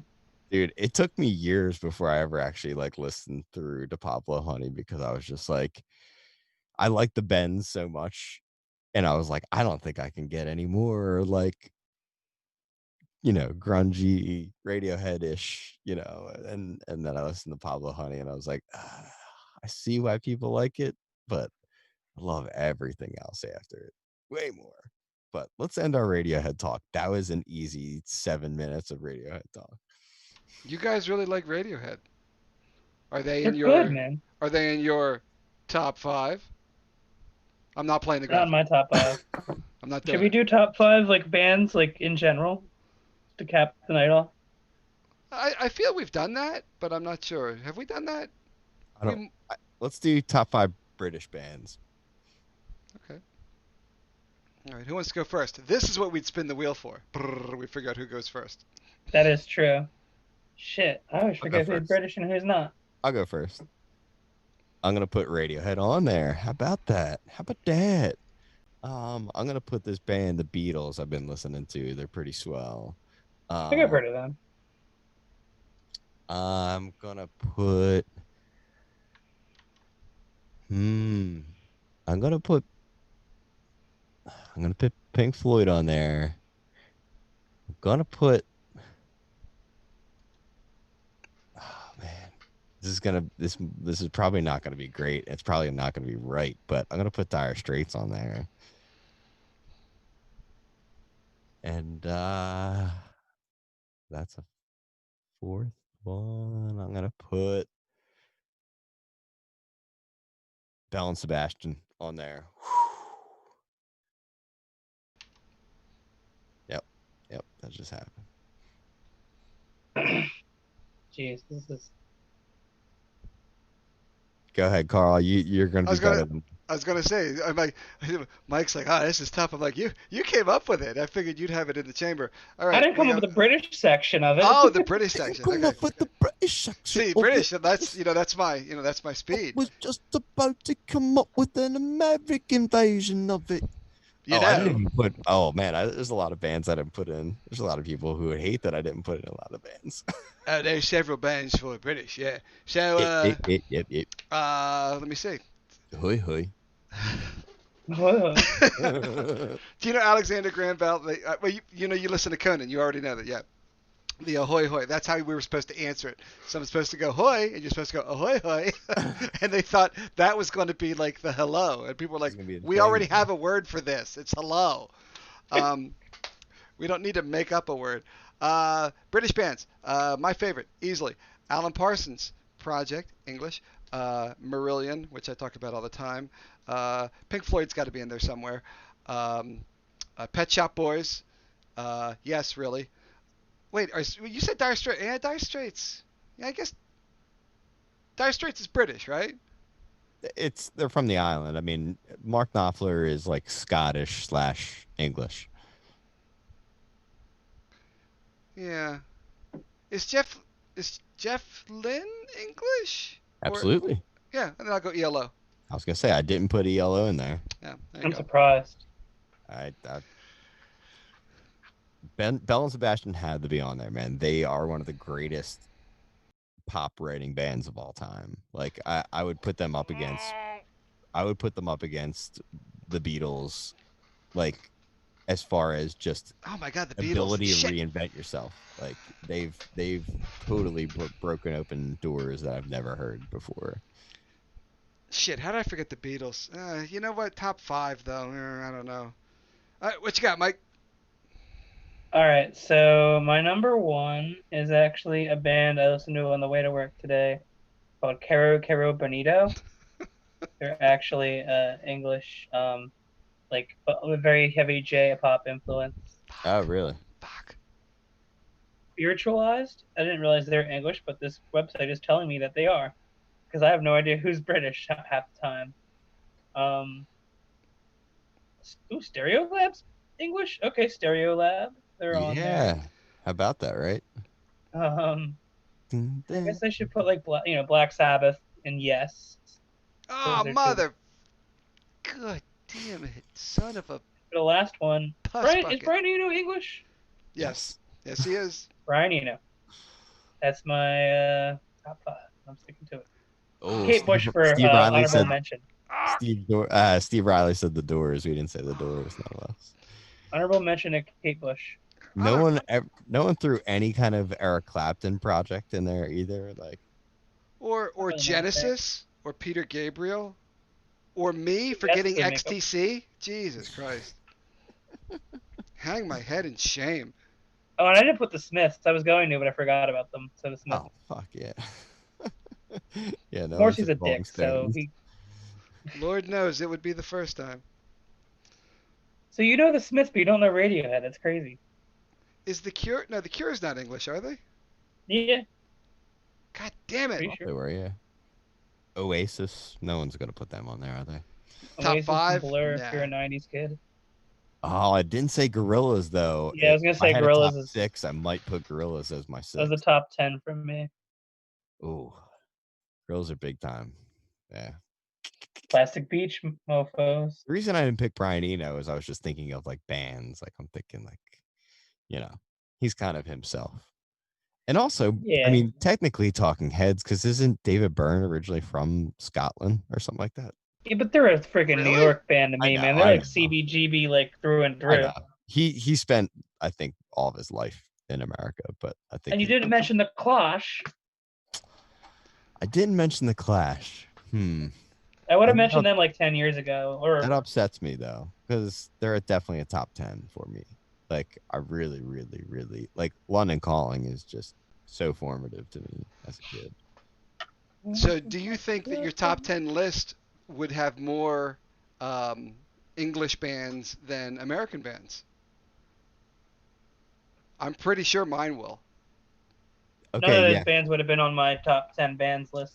So I'm gonna answer it with a surmising of another documentary that I did not name. And by the way, we should have also put on there that like Woodstock documentary, is a I thought pretty of it. yeah. Oh shit. Jeez, Steve just oh man. David Bowie. Mother I Queen. yeah. Yeah, Queen. Queen. Shit. I mean, We fucked up. we I stand by my fucked up. list. Sid Vicious. That would be, the Sex Pistols were my favorites. Like, like I said, 10 years ago, getting into punk rock, Well, Sex Pistols and the Clash. well, me especially. Like always, like mid '80s, like early '80s progressive stuff. That's what I love so much. And and like three out of the four, actually four out of the five, if you include my Marillion, is like Marillion, Genesis, Yes, um, what's the one I'm missing? Pink Floyd, and the only one of the progressives that's not in that is Rush, and that's Canada. So I think my list is peppered with everything but American bands. In fact, I don't think I can think of an American band I really dig as much as I dig the English ones. So, the documentary that I was going to mention is the Live Aid documentary. Ooh. I have that DVD, and it's like a 5 or 6 DVD box set. And boy, for somebody who was not alive for Live Aid, can I tell you where the balance was? It was not in Philadelphia. Philadelphia was not tipping the balance with artists by any means at all, dude. It like so to give you an idea of who played Live Aid in America, we have the Beach Boys getting back together, I think, for the umpteenth time, not with Brian Wilson. Um, Okay. you have, I believe, We should. You know what? This sounds like so. I mean, we should. One of us should dial this up and actually get the list because it sound. This sounds. So you're thinking that England, Live Aid fight, Live Aid fight. You think England beats America? dude, not only beats, Oh, come on, like, let's do this. it's a freaking steamroller, dude. It's a freaking hurricane, which is a smaller version of a tsunami, maybe. First of all, fuck you, but yeah, you might be right. I think it's a squall. Okay, It so becomes a tornado once it goes before under you the say water. any names on the list, I'll tell you the English ones that I remember.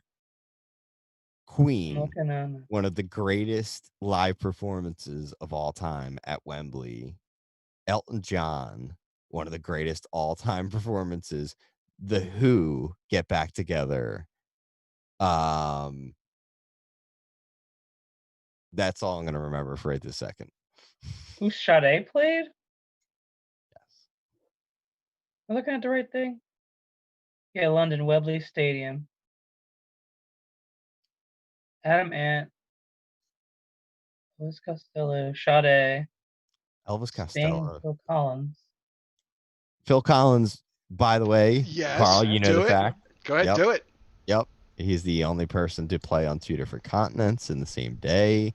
Flew on a what was it? What's the plane? The Concord, Concorde. Yeah, yeah. Flew him across all across the supersonic or pond. subsonic, supersonic. One of those things. Semisonic? And then, yeah, he performed. He performed. I think in England first, Yes. and then came to Philadelphia, which is pretty badass too. Yep. Absolutely. It's funny, Black Sabbath played the American uh, Philadelphia stage. That's weird. Guess they were over here at that time. Go on with the English stage. Oh, let me list the whole thing. Yes. All Absolutely. right, the whole English show, beginning with Coldstream Guards, Okay, Status Quo. you're doing the English one. Yeah, Okay, because I got the Philly one. So do you, Nice. is yours in order? Like beginning, like looks in. like it. All right, let's A do it band's back only to played back. a few songs. Yeah, exactly. Do Yeah, it back Patty's to got back. it. Patty's got it. Go One ahead. for one. One Go for ahead. one. Start yours. All right, Coldstream Guards. Starting at 9 a.m. our time. Joan Baez. We had Status Quo. Wow, this is Who American. who organized Live Aid, by the way? The dude from Status Quo, I believe, right? Geldof or whatever his name was. I don't know who they are. What's Yeah, his band name? Bob Geldof. Boomtown Rats. Oh, I'm sorry. Sorry. Go on. Keep going. Okay. Okay, this one apparently is not in order, but I do. The P's show me Philadelphia, so I will confine myself to those. Joan Baez. Oh, of course, the Hooters. Yep. Famously. And it's not on the DVD. It doesn't even open. Yep. That's like the Philadelphia band, at least from Yep. that time period. Yep. It is Still- famously not on the CD. It's not on any of it. So Yo, that's go on. fucked up. All right. The Style Council. The Four Tops. The Boomtown Rats, as you mentioned earlier. Billy Ocean. Adam Ant. Ozzy Osbourne. Ultravox. Run DMC. Nice. Actually, get this: Run DMC, Philadelphia, 10:15 a.m. London, 3:15 p.m. Maybe they're a second one. It has them listed as both, so they went the opposite No. way. No. That's No. impossible, right? No, that's just what time it is in England. Boom. Thank you. Spandau Ballet. Spandau Ballet, love them. Philadelphia had Rick Springfield, which we spoke about earlier. Elvis Costello. Awesome. Fucking awesome. Philadelphia, REO Speedwagon. Oh, that was like that was the big one right there. Like that people revered that as the big one. Go on. Nick Kershaw.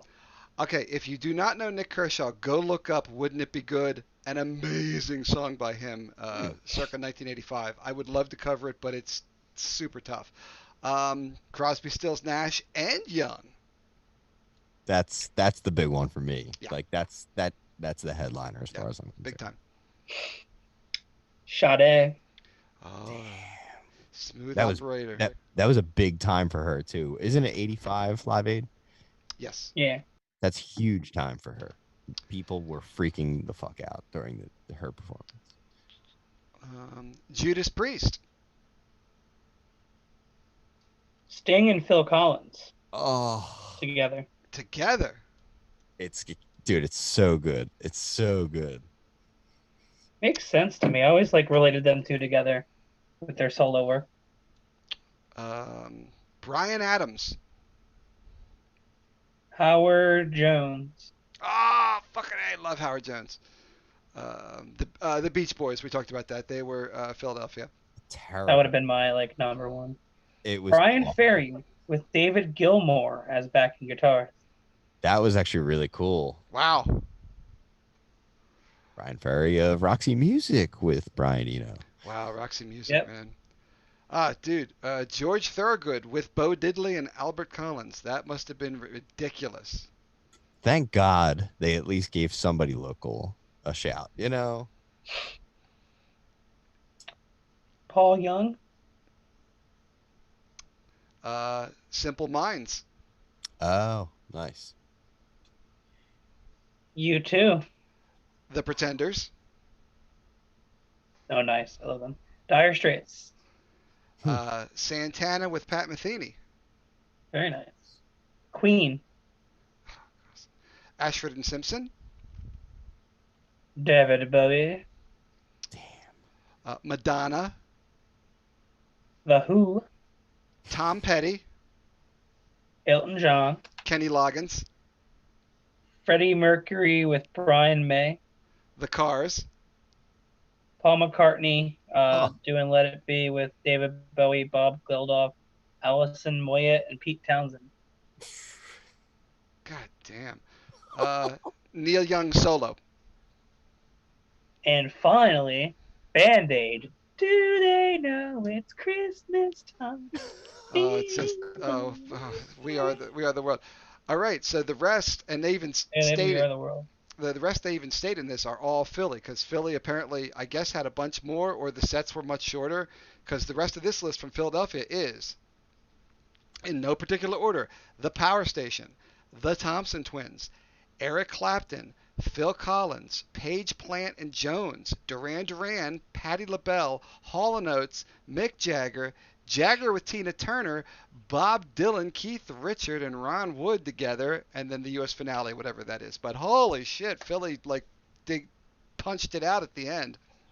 I think the thing with me too was that the special performances on the Wembley side were like the biggest bands in the world reuniting or having their best performance of all time. Did Like Mike? Did no you one say the talked Who? about Yeah, yeah, the Okay, Who. yeah. like no one talks about like, oh, you remember that Mick Jagger performance at Live Aid? Like, you know, no, Didn't Pink Floyd play or Live Aid, or was that like the Live 8 it might have been Pink Live Floyd Aid. like got back together for? I La- think that might have been. yeah, it must have been that because they had just come out with they were barely broken up at that point. I think the final cut came out, I want to say 82, and they were not getting along very well at that point. So I would guess that. Oh, speaking of Bob Dylan, though, has anyone heard the new Bob Dylan record or anything from it? All I know is there was what a 16-minute song or something like that. It's at the end, yeah, but it's a great record. I highly recommend it. I will To get say us that I'm not the biggest Bob Dylan fan. to get our feet wet into the me doing. I want to start doing a review segment on this channel, guys. So I'm telling the audience, you guys already know, but I might do like It's a all new me. music Friday like review thing. Like giving my thoughts on new songs as they come out. And I would say the new Bob Dylan album is pretty fire. How Definitely old check it is he? out. He's He's got to. old, but you can tell on the record. It's very worn, old man, I kind of think like he's like 74 or something like that. Like he's not as he's not as he's not as old as he looks. I don't know. Let me look it If up. you I had remember told seeing. me when the Wilburys got together that I mean, and Jeff Lynne's still in the running, but it's either or at this point. If you told me that Dylan would be the last man standing out of the Wilburys, I'd have been like, I don't think so, dude. I think that's He's a 79. He's gonna be 80 next year. 79. Someone turned 74 recently, and I don't know. It was just stuck in my head. I was like, everybody must be turning 74 this year. I'm turning Well, 74 this year. know, It's very like his age like really is part of why the album's so good. There's very like rustic record. It's very Tom Waitsy in certain ways too. Right. Definitely like listen to it late at night with like some whiskey or put it on and lay back. Well, I will say like I said, my closing thought with the whole Live Aid thing is that like some of those Wembley performances are revered for like holy shit, like U2 or Dire Straits, Elton Queen, John. Queen especially, it changed their whole career. I saw, I guess it was a documentary. It's Yep. like Queen was not. I mean, I'm not saying they were on the downslope, but they were. I mean, that just brought them to a whole new level. It was amazing. Yeah. No, Well, and that's right especially in around. America. Did they release one of their more weaker albums like right before that? Like It had Radio Gaga on it, I want to say. I mean, which was good, but it wasn't like the powerhouses that were like Dude, News of the my World. dad's favorite performance at Wembley is the entire crowd clapping during Radio Gaga. Radio Gaga, Radio Gaga. And dude, the entire audience does it. Like that is surreal to see. You got like 70 to 80,000 people, maybe more than that. Wembley holds a lot of people. That's like the national stadium for England. So, I think now it holds like 110, but at the time I think it held about 80, maybe 90. That's But an amazing number. yeah, yeah. I mean, soccer stadiums be like that though, honestly. Oh, that's right. That's your jam. They're doing the soccer thing again, so you're like all ready for that to happen. We soccer. That's we mean. we could I'll just do an entire episode of soccer. I could talk night and day about soccer. I've been following soccer since I was like Welcome to Sports Ball 5 with years Paddy. Apparently, the Football. person kicked the ball that way, and we're excited about it. It's an Yay! incredible game and it's so fun. Like it's so rewarding. It's the most checks and balance type game there is in all of sports. It's dull. I'm sorry. I'm an American. It's Nope. dull. Like blip, Nope. blip, blip, blip, blip, Nope. blip, You blip. watch baseball and think it's fun. No, I don't think that's very good either. But and I'm just joking. I'm just joking with you. I played soccer when I was a kid. I think you call it a striker now. Back then we called it a fullback. I think, or do they still have Forward. fullbacks? Forward. A forward. Yep. Yeah. A fullback is usually a defenseman, a center back. Some people call them halfbacks, but I think that's a stupid name for it because you have midfielders, and that would imply a halfback is like a midfielder. But yeah, I used to play. I was a striker as well, a forward, and then I think I dipped back into center mid because I guess I had a little bit more distribution vision to me than whoever was playing center mid at the time. But I'm also a left-footed, left-handed person, so Oh, when I you're was a one of kid, them. yeah, one of them. But like when I was a kid, people would just be like, "Oh, you're left-footed. Go to the left side." And I'm like, we could we don't have to just be on the left side because we're left-footed. Like we can do the opposite. Like it doesn't really give you any more advantage on one. Like there's as many advantages as disadvantages because you're never just going forward all the time. But I assume our coaches when we were 5 years old were like, go forward all the time. It's like Pee Wee hockey. Oh, look Oh, at them. dude. They're kind of falling down. One of my favorite moments when I played soccer was like freshman year. I scored a goal and I scored short side on the goalie. So it's like, less of the goal to score on, and I snuck it in short side, and I came like running across to like, everybody on the bench where, everyone's high-fiving me, and like my like total douchebag freshman coach who like, had like an ego chip on his shoulder, was just like, don't ever shoot like that again or I'm going to take you out or something like that. And like I just happened to be like running past my dad who like had heard him say that out loud, and he was just like, "Hey, don't ever listen to your coach ever again." And I was like, that's the advice that I actually needed. It's like, if you're telling me not to score goals, then I think you're fucking up. Isn't that part of the game? You want to get do you want to move the ball from the one side to the other? Well, when I you're a might not be a freshman, sports expert, but I'm not a big fancy state of city the holiday. lawyer, but I I think you believe got to put your balls on in the goal. that's how you Yeah. play sports ball. I'm told. Also, a caveat: my man also was the victim of a bar fight and had his jaw wired shut for the second half of my season, which is only about 5 weeks long. But yeah, I'm That's a sure. lot of milkshakes, dude. That's a lot of Yeah. drinking through a straw. Yeah, well, you know what? He also was a total dick to people, and fuck that guy for hating on kids scoring goals and just trying to take out his failures on. Oh, You know, I see.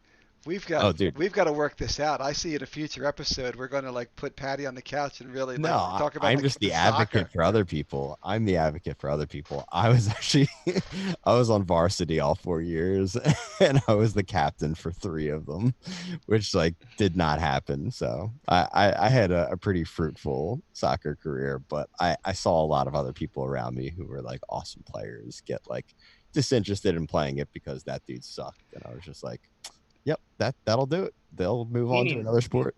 A good coach, I'm not telling you anything you don't know. A good coach, or especially a good teacher, can take a subject or a sport that you're not really interested in and make it interesting. But in the same respect, a shitty teacher or a bad coach can take something that you love and destroy it. Dude, that should be on a plaque somewhere, man. That is Right? so true. It sucks, man. Like there were probably subjects in school that I could have dug into, but I absolutely could not stand the teacher, and they didn't do anything to reach across the aisle. It's not for everybody, man. But you figure that what is it? Time weeds out people from their positions sometimes, but not teachers, man. If they're like you get or lawyers even. Like let's say you go to like 6 years of law school and Or you're like, you know what? representative. Or representative. Representatives were not built to be there forever. They were there to like, you do your farm thing and you go to government for like 4 years and then you go back to your goddamn farm. You're not supposed to. I'm not getting political.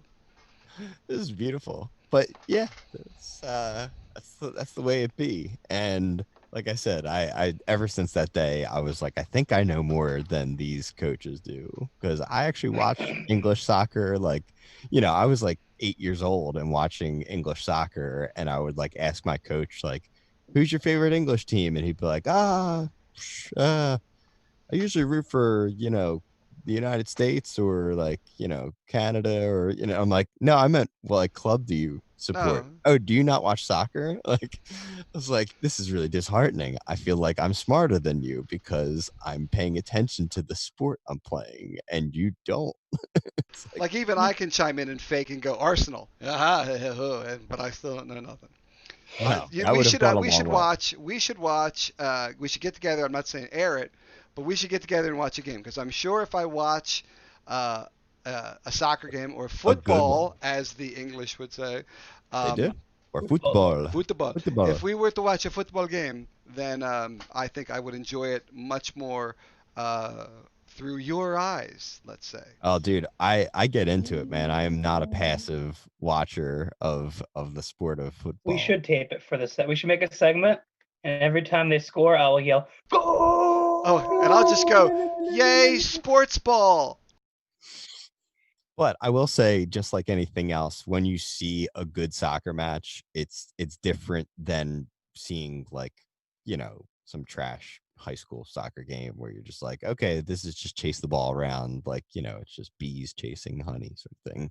But like good soccer is like when you're watching like a basketball match and it's just like, damn, these are two teams that like know how to possess, know how to defend, know how to like work at the ball around, all that kind of stuff. Like when you see good versions of these things, you're like, oh, damn, I see why people get into it. But with soccer, it's the world sport, man. Like you can't deny it. It is the world sport, and it's just incredible. Like, The yeah, fact that ours is called football is kind of stupid. I don't know. I don't know what you would call ours, but it's ours is definitely not football. It's kind of a rugby-esque thing. I mean, that's absolutely football. I mean, yeah. I don't know. I don't know what we'd call ours. Hey, we're coming up on 2 hours. I think I we're. was gonna say, Jesus Christ. This is what, and to everyone else, this is kind of what we do after the show sometimes. Like you've just like. Yeah, we just forgot to hit stop. Yeah, It's literally, we do this for like another hour usually. You don't get to see it. yeah. But you know what we should do instead of, like wondering if we have to hit stop or not is we usually have a song from like Scandal. I know what a song is.